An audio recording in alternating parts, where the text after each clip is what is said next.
Okay, so we have a CR3 coming from Canon Rumors, and a CR3 basically means that they believe this to be fact, and this is basically letting you know kind of what the roadmap looks like. The way they word this is I only believe that a few is a CR3, and I believe that some of it is speculation, but let's go ahead and go over what Canon Rumors is saying is their lineup coming up. Said it feels like the old days again as numerous camera rumors continue to flow in. It's becoming a bit more challenging to figure out which camera fits which rumor segment, but we will do our best. So again, it's kind of given wiggle room to, even though this is a CR3, I think a few things are CR3s here. The latest bit of information we can confirm is a new camera body coming that will fit between the Canon EOS R7 and the Canon R10 in the lineup from a price point. So basically, this right here is saying what he can confirm. I also believe that there was an R50 CR3 that they had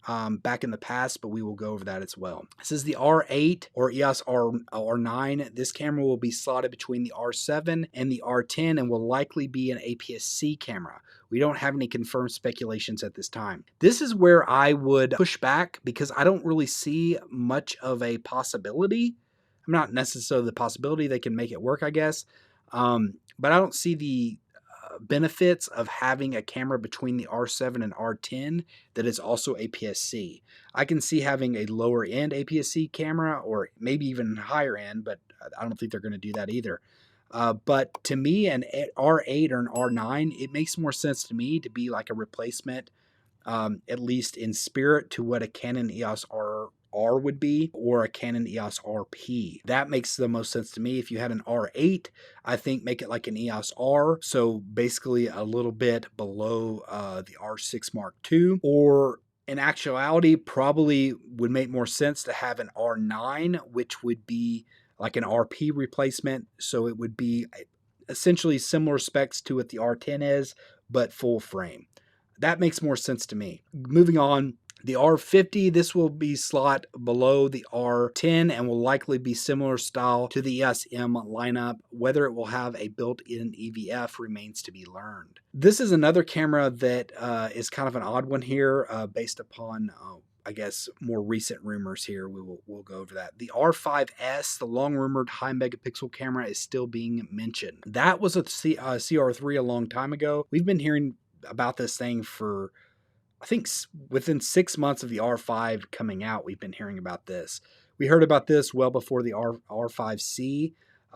So I don't know that I think this camera is probably coming, but this kind of camera right here makes it a little confusing. The R5 Mark II, we recently reported on this camera, and according to the latest rumor, it will be coming in Q2 of 2023. We just went over the specs on this, but they're saying that this will have a 61 megapixel sensor. So to me, this is already a high-end megapixel sensor. So where does that fit in here? Is this going to be an 80 plus megapixel sensor or a 100 megapixel sensor? Honestly, the specs of this camera right here, the R5 Mark II that is being rumored, it kind of sounds like it could be a mixture of an R5S. Maybe they're getting some of the specs of the R5S rumored, and maybe they're getting some of the specs of the R1, and they're kind of maybe messing around with both of those, and they just assume that this is going to be in the R5 Mark II. Still think it could be coming in Q2, but I'm not sure that any of the reported specs make much sense. They're also saying an R7C, a cinema version of the EOS R7,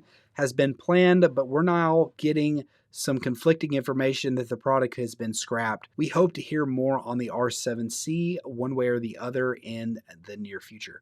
Man, I don't know, my stuff is messing up here. This right here kind of makes sense, but it is a little disheartening to me. They're saying that the R7C is scrapped. It makes sense from the perspective that I don't know that the R5C has done as well as they hoped it would. I think the R5C had a whole lot of potential and that they threw the kitchen sink at it, but I definitely think it needed some firmware updates. Maybe I think it's possible that they were expecting that they had some leaked 8K cinema cameras that were supposed to be coming out this year that I believe got pushed to next year. So I think that maybe they were thinking that the newer software that they were going to put in it, their new cinema cameras, was also going to come to the R5C. Probably gave it some better battery life in cinema mode. as well as maybe updated some of the autofocus. If they would have done that, it would have made a lot more sense. But as it sits, the R5C kind of feels like it's been abandoned, and it's about a year old at this point, and they haven't done any major updates that really address any of the concerns, especially battery life, which was atrocious. Atrocious. Atrocious? I think that's the right word. So, anyways, this one kind of makes sense to me. So, this is what Canon Rumors is saying is their big lineup coming here. The only CR3 portion, it sounds like, is that one camera. The rest is like CR2 and speculation from what I've seen. But drop in the comment section below and let me know, what do you think about this Canon 2023 or the next 12 months lineup? Do you think this makes sense? Let me know in the comment section below. And if you like this video, be sure to give it a thumbs up.